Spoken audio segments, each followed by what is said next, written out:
নমস্কার বন্ধুরা, আমার চ্যানেলে তোমাদের সবাইকে স্বাগত জানাই। আশা করি তোমরা সবাই ভালো আছো।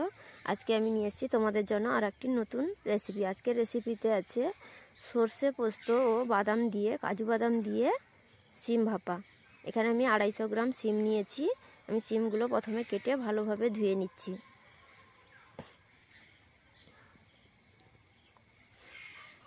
তারপর এগুলো আমি কড়াইতে তেল গরম করে ভেজে নেব।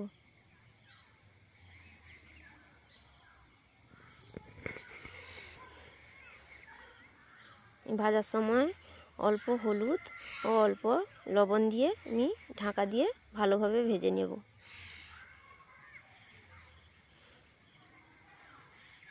আর আমার ভিডিও যদি তোমাদের ভালো লাগে অবশ্যই কমেন্ট করে আমাকে জানিও, আর আমাকে প্লিজ ফলো করো। এটা আমি ভালোভাবে ভেজে নেব। আর এই রেসিপিটা খুবই টেস্টি, তোমরা বাড়িতে অবশ্যই একবার ট্রাই করো, খুব ভালো লাগবে। এটা নিরামিষের দিনে এটা খুব ভালো খাবার। আমার ভাজা হয়ে গেছে, আমি তুলে রেখেছি।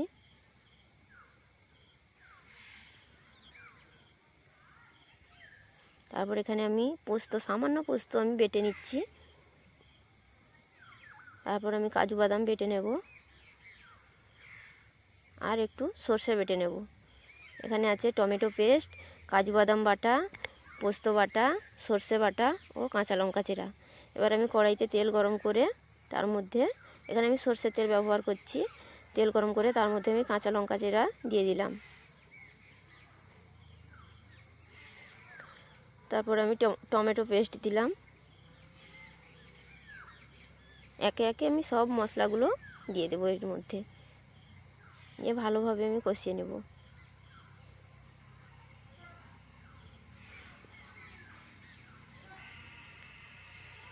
কাজু বাদাম বাটা দিলাম,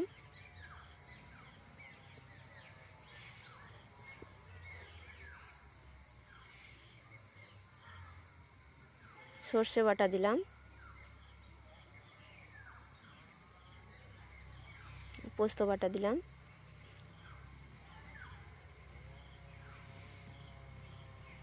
সমস্ত পেস্টটা আমি ভালোভাবে মিশ্রণ করে কষিয়ে নেব।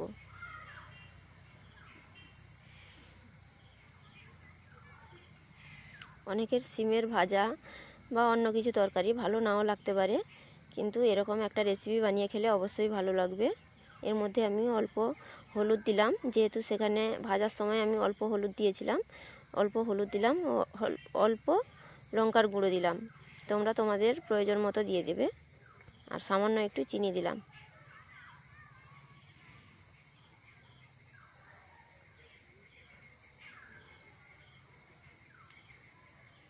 অল্প জল দিলাম এর মধ্যে। এবার ওই মশলাটা ভালোভাবে কষিয়ে নেব।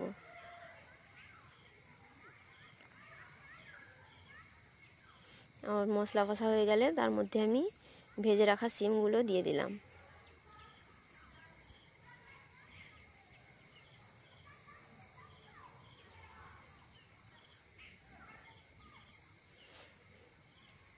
তোমরা এটা একবার অন্তত বাড়িতে ট্রাই করো, দেখো খুব ভালো লাগবে।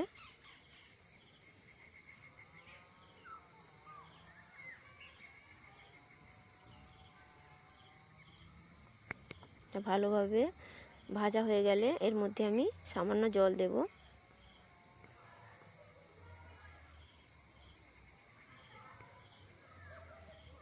মশলা বাটার জলটাই আমি ঢেলে দিলাম এর মধ্যে।